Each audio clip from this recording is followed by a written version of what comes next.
పూరా లోకల్. దేవుళ్ళ విషయానికి వస్తే మీ గురించి గొప్పగా దేవుళ్ళ గురించి చెప్పే వాళ్ళు ముఖ్యంగా రాజకీయాల్లో ఉన్న మహిళా నాయకురాల్లో ఎవ్వరూ లేరు. అది మాత్రం సత్యం అనిపిస్తుంది. అంటే దైవత్వం గురించి, సనాతనం గురించి, అంటే రాజకీయాల్లో ఉన్న వాళ్ళలో గొప్పగా చెప్పే వాళ్ళు ఎవరు లేరనిపిస్తుంది. నేను కొంతమంది దేవుళ్ళ పేరు చెప్తా, వాళ్ళ గురించి చెప్పండి మీరు. అబ్బో దాన్ని కూడా ఫైర్ రౌండ్ సరదాగా అడగయాడు. ఇప్పుడు బాగుంది నీ రౌండ్ చెప్పు.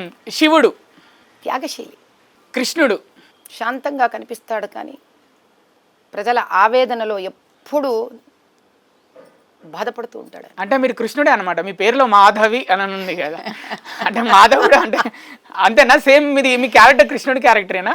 ఏమో ఆయన తెలియకుండానే చాలా పెద్ద విషయం చెప్పి నువ్వు బహుశా ఆలోచించాలేమో. నేను అనిపించినంత శాంతం వ్యక్తి కాదు ఆయన. ఎప్పుడు బాధపడుతూ ఉంటాడు, బాధలను చూసి బాధపడుతూ ఉంటాడు ఆయన.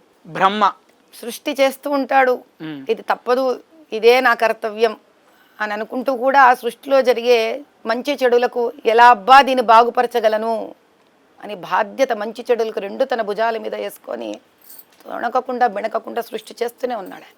విష్ణు అందరూ ఆయనని లక్ష్మీదేవితో కాళ్ళొత్తించుకుంటాడంటాడు కానీ లక్ష్మీదేవిని అలా ఎదురుగా చూస్తూ ఉంటే తప్ప ఆయనకి ధైర్యం, ఆనందం, సంతోషం మూడు రావు. కాబట్టి ఆమె ఎదురుగా పెట్టుకొని ఆయన భక్తులను కాపాడుతూ ఉంటాడు. ఆయన భక్తులను కాపాడే శక్తి, రాక్షసులను చంపే శక్తి ఆవిడ్ని చూస్తూ ఉంటే వస్తుంటుంది ఆయనకి. రాముడు సీత లేనిదే లేడు ఆయన అసలు.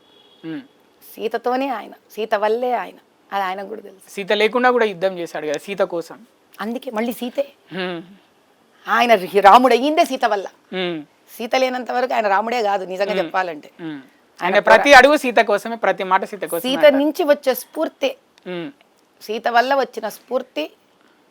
ఎందుకంటే అంతకుముందు విశ్వామిత్రుడే గురు ధైర్యంతో యుద్ధం చేశాడు, ఆ తర్వాత సీత అనే ప్రేరేపణతో యుద్ధం చేశాడు.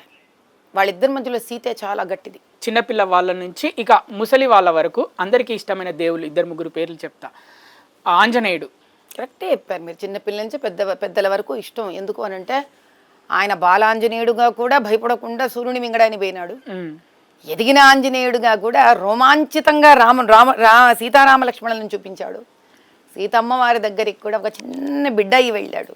గుండెని చీల్స్తే కూడా అక్కడ శ్రీరామచంద్రుడు సీతమ్మ వారితో సహా నిలబడి ఉన్నారు. కాబట్టి ఒక బాలుడిగా తల్లిని ప్రేమించాడు. అంజనీ పుత్రుడు పెద్దవాడయిన తర్వాత కూడా అంతే అంతే భక్తితోటి అపర బ్రహ్మచర్యంతో రామచంద్రుడిని ఆరాధించాడు. కాబట్టి ఎక్కడ తొణకలేదు, బెణకలేదు, ఎప్పుడూ నిలబడ్డాడు. తన కోసం తాను ఏ రోజు ఆశించలేదు. ఆశించిన వాడే బాలుడు. అందుకే ఆ బాల్యం నుంచి అటాచ్ అయిపోతాం మనం ఆంజనేయ స్వామికి. చిన్నప్పటి నుంచి అటాచ్ అయ్యాక ఇంకా మనకి ఎంత వయసు వచ్చినా కూడా ఆంజనేయ స్వామి అంటే ఇష్టం ఉంటుంది. విఘ్నేశ్వరుడు తల్లిదండ్రులని విపరీతంగా ప్రేమతో భక్తితో ఆరాధించిన వాడు. చిన్నవాడైనా మహా గట్టివాడు. వ్యాస మహర్షి చెప్తుంటే ఆగకుండా దంతాన్నైనా విరగ్గొట్టి రాశాడు. అంటే అంత పట్టుదల ఉన్న వ్యక్తి ఆయన. అయ్యప్ప అయ్యప్పలో గొప్పతనం ఏంటంటే సవితి తల్లి అని తెలిసి కూడా ఆవిడ ఈయనని చంపడానికి అడవుల్లోకి పంపిస్తున్నా కూడా బాలుడై కూడా తన ధర్మాన్ని చిరునవ్వుతో చేశాడు. పులిపాలు తీసుకోవడం. అందుకే ఈరోజు మీరు శబరిమలలో కదా ఎక్కడ అయ్యప్ప స్వామి ఫోటో చూసినా అలా నవ్వుతూ చిరునవ్వుతో కూర్చొని ఉంటాడు ఆయన. అలా అంటే ధర్మాన్ని, తన కర్తవ్యాన్ని చిరునవ్వుతో చేయగలగాలి. అక్కడ ప్రాణం పోతుందని తెలిసిన అది అయ్యప్ప స్వామి.